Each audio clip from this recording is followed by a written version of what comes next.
बादल, तुम तो दिन ब दिन ज्यादा ही निकम्मे होते जा रहे हो। अब तो अच्छा भोजन खाए भी कई दिन बीत गए हैं। अगर ज्यादा दिन ऐसे चला तो मैं अपनी माँ के पास चली जाऊंगी। तुम्हारी माँ तो जैसे तुम्हारे ही इंतजार में बैठी है। वो तो तुम्हें एक दिन से ज्यादा अपने घर में नहीं रहने देती। अगर मैं निकम्मा हूँ तो तुम कौन सा बहुत मेहनती हो। बस बैठे बिठाए मुफ्त का दाना खाना चाहती हो। कभी उस मानो चिड़िया को बैठा देखा है तुमने? अपनी जान से ज्यादा काम करती है। ना सिर्फ अपने लिए बल्कि मुश्किल समय में दूसरे पक्षियों का भी साथ देती है। और उसकी बेटी भी अपनी माँ जैसी ही है। और एक तुम्हारा बेटा है जो तुमसे भी 2 पंखों आगे निकला है। और हाँ, अब मैं और चोरियां नहीं कर सकता। सभी पक्षियों को पता चल गया है कि जंगल में जब भी कोई चोरी होती है तो मैं ही करता हूँ। अब मैं भी थोड़ी इज्जत की जिंदगी जीना चाहता हूँ। अगर इज्जत की जिंदगी जीना चाहते हो तो पहले इज्जत वाले काम तो कर लो।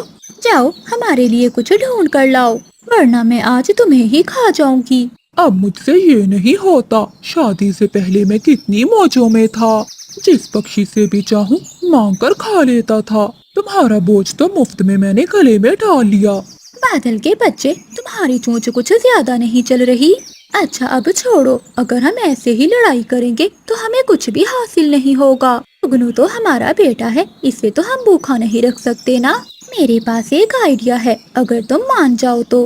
बिजली, कोई जरूर शैतानी ही आई होगी तुम्हारे दिमाग में। बादल जी, क्यों ना हम सभी पक्षियों के सामने एक्टिंग करते हैं कि तुम ये जंगल छोड़कर चले गए हो। वो क्यों? मेरी बात तो पूरी सुन लो। मैं उनसे कहूँगी कि तुम हर समय मेरे बादल जी को चोर कहते थे, इसलिए अब वो जंगल छोड़कर चला गया है। बिजली, इससे क्या होगा? बादल जी, इसी से तो सब कुछ होगा। जब पक्षी सब दाना लेने जाया करेंगे तो तुम उनके घोंसलों से उनके भोजन चुरा लिया करना और मुझे भोजन देकर पहाड़ों के पीछे जाकर सो जाया करना। वैसे भी घर में भी तो सोए ही रहते हो, रात को घर वापस आ जाया करना। वैसे बिजली, बात तो तुमने ठीक ही की है। मैं भी जब तक चोरी ना कर लूं मुझे चैन नहीं आता। लेकिन अगर मैं पकड़ा गया तो तुम्हारी खैर नहीं होगी। तुम चिंता ना करो, कभी भी नहीं पकड़े जाओगे। ऐसे सोचकर वो पति पत्नी सो जाते हैं। अगली सुबह बिजली कभी जोर जोर से रोती है। सभी पक्षी बिजली कभी के पास आते हैं। बिजली बहन, क्या हुआ आपको? सब ठीक तो है ना? कुछ भी ठीक नहीं रहा चिड़िया। मेरे बादल जी हम सबको छोड़कर चले गए। कहाँ चला गया है बादल भैया? 2-3 दिन से ही चुप चुप था। वो तुम सबसे बहुत शर्मिंदा था। मुझसे कहता था कि मैं सभी पक्षियों की नजरों में चोर बना हुआ हूँ। मेरी यहाँ कोई इज्जत नहीं है, इसलिए मैं ये जंगल ही छोड़ दूंगा। मैंने तो कहा था कि मुझे भी साथ ही लेकर जाना, मैं तुम्हारे बिना जी नहीं पाऊंगी। तो कहने लगा कि वो मेरा और मेरे जुगनू का बोझ बर्दाश्त नहीं कर पाएगा, इसलिए वो कल रात से ही घर नहीं लौटा। मुझे पूरा विश्वास है कि वो जंगल छोड़कर चला गया है। अब मेरा और मेरे बेटे का क्या होगा? बिजली, तुम ऐसे ही रो रही हो। देखना बादल आ जाएगा। उसने भला कहाँ जाना है ये जंगल छोड़कर। कबूतर भैया, तुम्हें नहीं पता मेरे बादल जी का। वो जो बात अपने चोंच से निकालता है उसे पूरा ही कर कर दिखाता है। उधर बिजली कप्पी ने सभी पक्षियों को अपनी बातों में लगाया हुआ था, तो बादल कब्बा दूसरी ओर सभी पक्षियों के घरों में भोजन ढूंढ रहा था। जब सभी पक्षी बिजली कप्पी के पास से चले जाते हैं तो बादल कब्बा चोरी किया हुआ भोजन बिजली कप्पी के पास ले आता है। अब मेरे लिए भी कुछ रख लेना। ये ना हो कि मैं जब रात को आऊं तो सारा भोजन ही खा चुकी हो। नहीं नहीं बादल जी, मैं तुम्हारे लिए तो जरूर रखूंगी। तुम बस बेफिक्र होकर जाओ, कहीं कोई तुम्हें देख ना ले। फिर बादल कब्बा वहाँ से चला जाता है। ऐसे ही 2-4 दिन गुजर जाते हैं। मानो बहन, मेरे घोंसले से कोई पक्षी भोजन चोरी कर लेता है। अब तो बादल कव्वा भी नहीं है इस जंगल में। न जाने ये कौन सा नया चोर आ गया है। कबूतर भैया, आपका भोजन भी चोरी हुआ है। कल मेरा भी भोजन चोरी हुआ था। मुझे तो लगा कि मेरा ये वहम है, इसलिए मैंने किसी से बात नहीं की। ये तो बहुत परेशानी की बात है। चिड़िया बहन, क्या तुम्हें नहीं लगता कि वो बिजली कभी झूठ बोल रही थी? मुझे तो लगता है कि कुछ दाल में काला है। कबूतर भैया, बिजली बहुत दुखी है, वो भला क्यों झूठ बोलेगी। देखिए ना, जंगल कितना सूना सूना है बादल के बिना। मेरा तो दिल नहीं लग रहा। ऐसा लगता है कि बादल कभी भी आकर मुझसे दाना मांगेगा। बादल भैया जैसे भी हैं, लेकिन उन्हीं की वजह से हमारे जंगल की रौनक थी। चिड़िया बहन, तुम ठीक कह रही हो, लेकिन मुझे फिर भी कोई गड़बड़ लग रही है। मीना, तुम यहाँ क्या करने आई हो? कुछ नहीं जुगनू, बस नदी से पानी पीने आई थी। मीना, तुम हर समय अपनी मम्मा के साथ काम ही करवाती रहती हो, कभी खेल भी लिया करो। जुगनू, मैं खेलती भी हूँ, लेकिन पहले अपनी मम्मा के साथ काम करवाती हूँ। अच्छा अच्छा, ये लो अमरूद, ये खाओ, बहुत मीठा है। नहीं जुगनू, मुझे भूख नहीं है, मैं अभी दाना खा कर आई हूँ। तुम हर समय ये दाना खा खा कर बोर नहीं होती? मैं तो हर दिन नए नए फल खाता हूँ। मेरे पापा बहुत मेहनती हो गए हैं, वो हर रोज मेरे लिए तरह तरह के फल लेकर आते हैं। और तुम्हें पता है कि वो सारा दिन काम करते हैं और रात को बहुत देर से घर आते हैं। अच्छा जुगनू, अब मैं चलती हूँ, मुझे बहुत देर हो गई है, मेरी मम्मा इंतजार कर रही होंगी। अच्छा, तुम तो अपनी मम्मा की कुछ ज्यादा ही चिंता करती हो। जाओ, मैं किसी और को ढूंढ लेता हूँ खेलने के लिए। फिर मीना वहाँ से घर चली जाती है। मीना जब अपने घर जाती है तो वहाँ कबूतर पहले से आया हुआ था। मम्मा, क्या हुआ? आप परेशान क्यों हैं? बेटी, जंगल में कोई चोर घुस आया है और वो सभी पक्षियों के घोंसलों से उनके भोजन चुरा रहा है। मानो बहन, तुम्हें तो पता है कि मुझे अमरूद कितना पसंद है। मेरी बहन को भी अमरूद बहुत पसंद है। मुझे कल बहुत मुश्किल से एक मीठा अमरूद मिला था। वो अमरूद मैंने खुद नहीं खाया और अपनी बहन के लिए रख दिया, जो आज आ रही थी मुझसे मिलने। लेकिन उस चोर ने मेरा अमरूद ही चुरा लिया। जब बादल कौवा था तो हमें मालूम था कि वही चोर है। अब जब से कौवा जंगल छोड़कर चला गया है तो हमें मालूम भी नहीं हो रहा कि कौन चोर है। लेकिन कबूतर अंकल, बादल अंकल तो जंगल में ही हैं। मीना, तुमने देखा है बादल को? नहीं मम्मा, देखा तो नहीं, लेकिन जुगनू बता रहा था कि उसका पापा अब बहुत मेहनती हो गया है। वो सारा दिन काम करता है और रात को ही वापस आता है और ढेर सारे मीठे मीठे फल लेकर आता है। मानो बहन, मैंने तुमसे कहा था ना कि जरूर कोई गड़बड़ है। इसका मतलब है कि बिजली और बादल ने मिलकर फिर हम सब पक्षियों को उल्लू बनाया है। मानो बहन, तुम चिंता नहीं करो, अब हम सब मिलकर उसे उल्लू बनाएंगे। मैं सभी पक्षियों को बता देता हूँ कि कोई पक्षी भी अपने घोंसले में भोजन जमा न करे।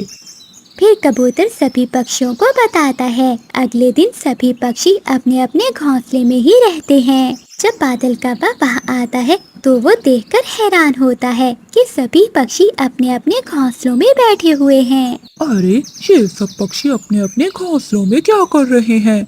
क्या किसी को शक तो नहीं पड़ गया? फिर बादल कौवा अपने घर चला जाता है। बिजली, आज कोई पक्षी भी अपने घोंसले से बाहर नहीं गया। मुझे तो डर लग रहा है, ये पक्षियों को पता तो नहीं चल गया? बादल जी, एक तो तुम वहम बहुत करते हो। अगर किसी को पता चला होता तो हमसे पूछ देना। वैसे भी मेरे पास आज का भोजन पड़ा है, तुम कल चोरी कर लेना।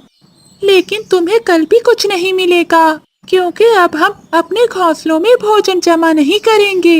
सभी पक्षियों को देखकर कौवों के तो पसीने छूट जाते हैं। बादल भैया, इससे अच्छा तो तब ही था जब आप हमसे मांग कर खा लेते थे। कि आपने अच्छा नहीं किया। ऐसा कहते हुए सभी पक्षी वहाँ से चले जाते हैं। बादल कौवा तो बहुत शर्मिंदा था, लेकिन बिजली कौवी तो चुपचाप घोंसले में सो जाती है। बिजली कौवी जंगल की सबसे दयालु कौवी थी, फिर भी हर बार वो माँ बनने से रह जाती थी। कई दुआएं मांगने के बाद आखिरकार बिजली कौवी को ये खुशखबरी मिल जाती है। वो अपने आने वाले बच्चे के लिए बहुत खुश थी। अरे बुलबुल, आओ आओ, क्या हुआ? कुछ चाहिए था? हाँ बिजली बहन, आज सर कुछ भारी भारी लग रहा है, भोजन लेने जाने का मन नहीं है। क्या तुम मुझे कुछ दाने दे दोगी? ये भी कोई पूछने वाली बात है बुलबुल बहन, ये लो दाना। बिजली बहन, आपका बहुत बहुत धन्यवाद। अच्छा बुलबुल बहन, मैं जा रही हूँ जंगल से तिनके इकट्ठे करने। जंगल में बादल आ रहे हैं, बारिश किसी समय भी शुरू हो सकती है। और मैं नहीं चाहती कि मेरा बच्चा इस टूटे हुए घर में अपनी आंखें खोले। हाँ बिजली, ये तो बहुत अच्छी बात है। ऐसा कहते हुए बुलबुल दाना लेकर वहाँ से चली जाती है। तभी बादल कौवा भी घर आता है। बादल जी, मैं जा रही हूँ जंगल से तिनके इकट्ठे करने। रुको बिजली, मैं भी तुम्हारे साथ चलता हूँ, आखिर मेरा भी तो फर्ज है। ऐसे बिजली और बादल जंगल से सूखे तिनके इकट्ठे करके अपना एक नया घर बना रहे थे कि अचानक एक तेज हवा के झोंके के साथ वो तिनकों का घर नीचे गिर जाता है और जोरदार बारिश शुरू हो जाती है। बादल जी, हमारी मेहनत तो पानी में बह रही है, अब क्या करें? बिजली, पहले तुम घर चलो, ऐसी हालत में तुम्हारा भीगना ठीक नहीं है। फिर बिजली कभी उदास मन से अपने घर में लौट आती है। रात को वो एक अंडा देती है और कुछ ही दिनों बाद उसमें से एक नन्हा मुन्ना बच्चा बाहर आता है। देखिए ना बादल जी, ऊपर वाले ने मेरी सुन ली। देखो मेरा बेटा कितना प्यारा है। जुगनू, जुगनू नाम रखूंगी मैं अपने बेटे का। सुबह होते ही जंगल के सभी पक्षी भी बिजली कवि के घर आते हैं। बहुत बहुत मुबारक हो आपको बिजली बहन, आपका बेटा सच में बहुत प्यारा है। नाम क्या रखा है? जुगनू नाम रखा है मैंने। बहुत ही प्यारा नाम है। जुगनू के आने से उनकी खुशियाँ बहुत बढ़ गई थी। अब बादल और बिजली का भी हर समय अपने बेटे की हर जिद को पूरा करने लगे थे। एक दिन बादल कौवा बीमार हो जाता है। बादल जी, क्या हुआ? क्या हुआ आपको? आंखें खोलिए। बिजली कभी जोर जोर से चिल्लाती है। तभी सभी पक्षी भी वहाँ आ जाते हैं। क्या हुआ बिजली बहन? मानो बहन, देखो ना, बादल जी कुछ भी बोल नहीं रहे। बिजली बहन, मैं अभी उल्लू वैद्य जी को बुला कर लाता हूँ। फिर चीकू तोता जल्दी से उल्लू वैद्य जी को ले आता है।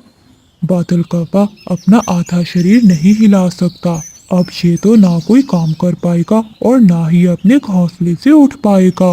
ये सुनकर तो बिजली कभी के होश उड़ जाते हैं और वो फूट फूट कर रोने लगती है। ऐ ऊपर वाले, न जाने किस जन्म का बदला ले रहा है तू मुझसे। ये मेरे बादल जी को क्या हो गया? हिम्मत रखो बिजली बहन, अब आपको ही जुगनू और बादल भैया का ध्यान रखना है। ठीक कह रही है चिड़िया। बिजली, अगर तुम हिम्मत हार जाओगी तो जुगनू का ख्याल कौन रखेगा? वो सब पक्षी बिजली कवि को हौसला देकर अपने अपने घर चले जाते हैं। बादल जी, आप चिंता ना कीजिए, जब तक मैं हूँ आपको कुछ भी नहीं होगा। मैं दिन रात आपकी सेवा करूँगी, फिर देखिएगा आप ठीक हो जाएंगे। मम्मा, भूख लग रही है, कुछ खाने को ले आओ ना। हाँ जुगनू बेटा, मैं अभी लेकर आती हूँ। ऐसे बिजली कवि दिन रात मेहनत करती है। वो बादल कवि का भी ध्यान रखती है और अपने बेटे का भी। जुगनू भी अब बड़ा हो गया था, लेकिन वो अपनी मम्मा की मदद करने की बजाय उल्टा अपनी मम्मा से लड़ता था।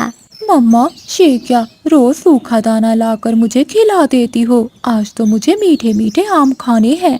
जुगनू बेटा, ऐसे जिद नहीं करते, मौसम कुछ ठीक नहीं है, किसी भी समय बारिश हो सकती है। मम्मा, मैं कुछ नहीं जानता, बस मुझे भूख लगी है, मुझे बस आम ही खाना है।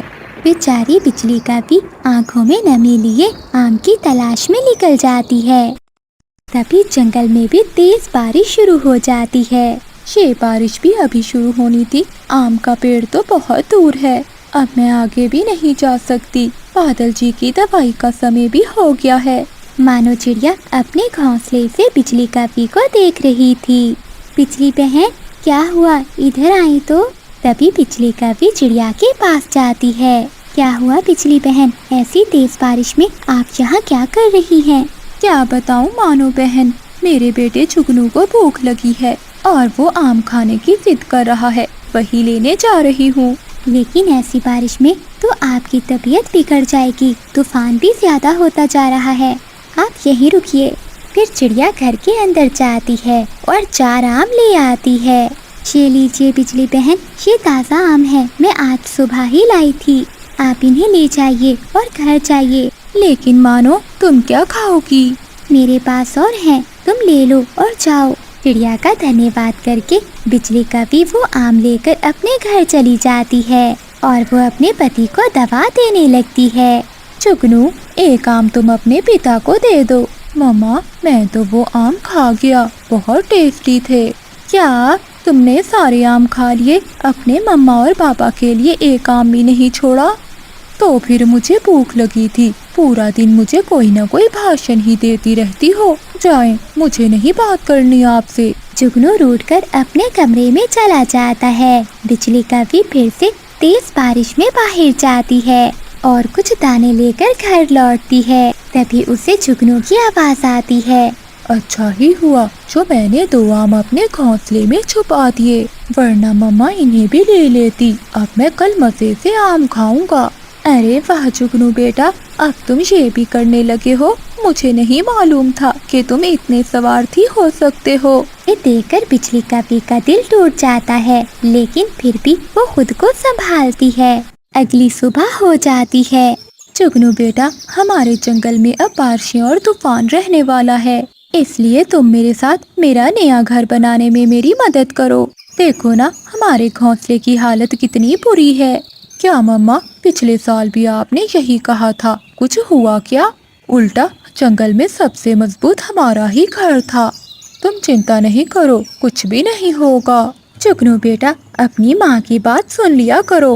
मैं तुमसे कह रही हूँ ना कि ये घोंसला ठीक नहीं है, हमें दूसरा घर बनाना होगा और तुम्हें मेरी मदद करनी होगी। नहीं, मुझे कोई काम नहीं करना, मैं जा रहा हूँ अपने कमरे में। अपने बेटे की ऐसी बातें सुनकर बादल का बाप बहुत दुखी होता है। शाम को जंगल में तेज बारिश शुरू हो जाती है। बादल जी, बहुत तेज तूफान है, अगर ऐसी ही बारिश होती रही तो हमारे घर का क्या होगा? मम्मा, आसपास के कई पेड़ टूट गए हैं और घोंसले भी गिर गए हैं, अब हमारा क्या होगा? अब तुम्हें समझ में आ रहा है जुगनू, जब मैंने कल कहा था कि मेरे साथ मदद करो, लेकिन नहीं, तुमने मेरी एक बात ना सुनी। मम्मा, अब मुझे लेक्चर ना दो, कुछ सोचो। अब कुछ नहीं हो सकता, शांति से बैठे रहो। वो ऐसे चिंता में बैठे हुए थे कि तभी एक हवा का तेज झोंका आता है और उनके घर की छत गिर जाती है। मम्मा, हमारे घोंसले में तो पानी आ रहा है, मुझे तो बहुत ठंड लग रही है और डर भी। और देखिए ना, बाबा भी सर्दी से कांप रहे हैं। ना जाने किस जन्म का फल मिल रहा है मुझे। बादल जी, आप ठीक तो है ना? बादल का बाबा पूरी तरह से ठंड से कांप रहा था। चलो जुगनू, मेरी मदद करो अपने पापा को उठाने में। लेकिन मम्मा, हम जाएंगे कहाँ? हम किसी पेड़ की डाल पर जाकर बैठ जाते हैं।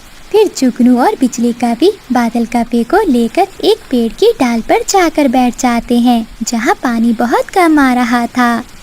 वहीं मानो चिड़िया और चीकू तोता उन्हें देख रहे थे। अरे बिजली बहन, तुम सब बाहर क्या कर रहे हो? यहाँ बाहर रहना सुरक्षित नहीं है। हमारे घर की छत टूट गई है। अरे बिजली बहन, तो हमें क्यों नहीं बताया? जल्दी से मेरे घर में आ जाओ। फिर बिजली का भी अपने पति और बेटे को लेकर चिड़िया के घर में जाती है। तोते और चिड़िया, तुम्हारा बहुत बहुत धन्यवाद। अगर तुम दोनों ना होते तो आज शायद हम बारिश में ही मर जाते। अगले दिन बिजली का भी ठंड के कारण मर जाती है। मम्मा, ये सब मेरी गलती है, मैंने आपको कभी नहीं समझा। एक बार वापस आ जाओ ना मम्मी। इस तरह बिजली का भी चली जाती है, लेकिन जुगनू का बा अब सुधर गया था। वो ना सिर्फ दिन भर काम करता था, बल्कि अपने पिता का भी ध्यान रखता था। मम्मा, आप जहाँ भी हो, देखिए बाबा ठीक हो रहे हैं। काश आप भी हमारे साथ होती। तभी जंगल में भी तेज बारिश शुरू हो जाती है। ये बारिश भी अभी शुरू होनी थी। आम का पेड़ तो बहुत दूर है, अब मैं आगे भी नहीं जा सकती। बादल जी की दवाई का समय भी हो गया है। मानो चिड़िया अपने घोंसले से बिजली काफी को देख रही थी। बिजली बहन, क्या हुआ? इधर आई तो। तभी बिजली काफी चिड़िया के पास जाती है। क्या हुआ बिजली बहन? ऐसी तेज बारिश में आप यहाँ क्या कर रही हैं?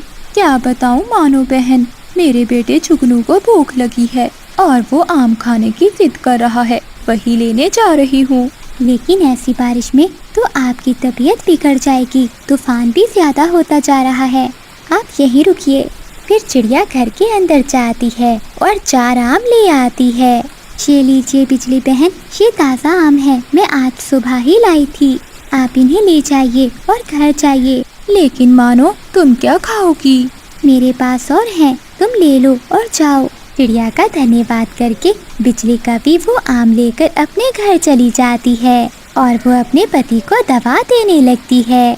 जुगनू, एक आम तुम अपने पिता को दे दो। मम्मा, मैं तो वो आम खा गया, बहुत टेस्टी थे।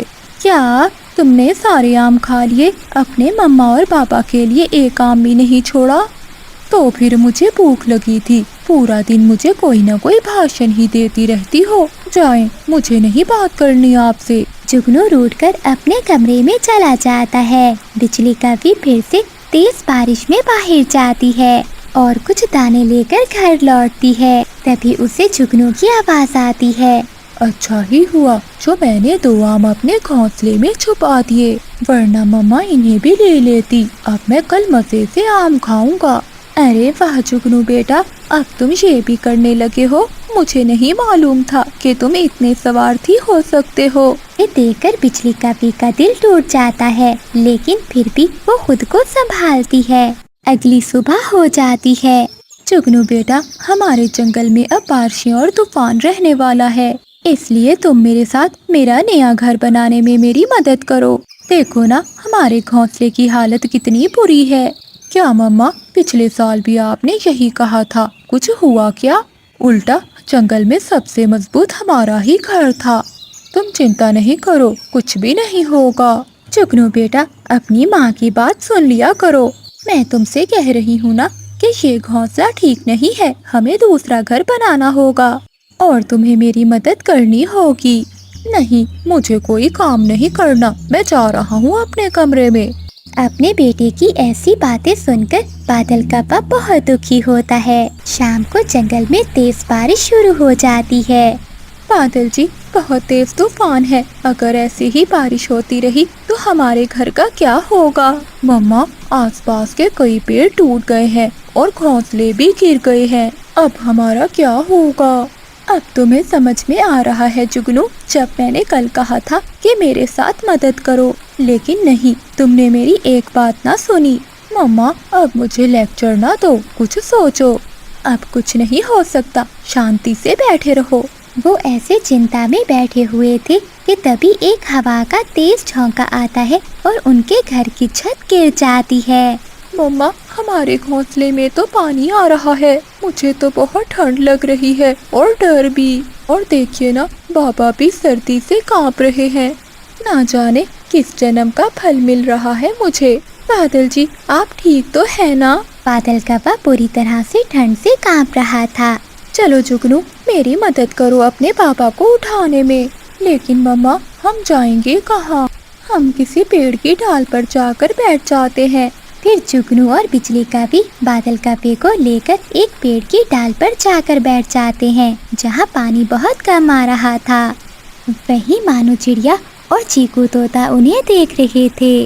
अरे बिजली बहन, तुम सब बाहर क्या कर रहे हो? यहाँ बाहर रहना सुरक्षित नहीं है, हमारे घर की छत टूट गई है। अरे बिजली बहन, तो हमें क्यों नहीं बताया? जल्दी से मेरे घर में आ जाओ। फिर बिजली का भी अपने पति और बेटे को लेकर चिड़िया के घर में जाती है। तोते और चिड़िया, तुम्हारा बहुत बहुत धन्यवाद। अगर तुम दोनों ना होते तो आज शायद हम बारिश में ही मर जाते। अगले दिन बिजली का भी ठंड के कारण मर जाती है। मम्मा, ये सब मेरी गलती है, मैंने आपको कभी नहीं समझा। एक बार वापस आ जाओ ना मम्मी। इस तरह बिजली का भी चली जाती है, लेकिन जुगनू का बाप अब सुधर गया था। वो न सिर्फ दिन भर काम करता था, बल्कि अपने पिता का भी ध्यान रखता था। मम्मा, आप जहाँ भी हो, देखिए बाबा ठीक हो रहे हैं। काश आप भी हमारे साथ होती।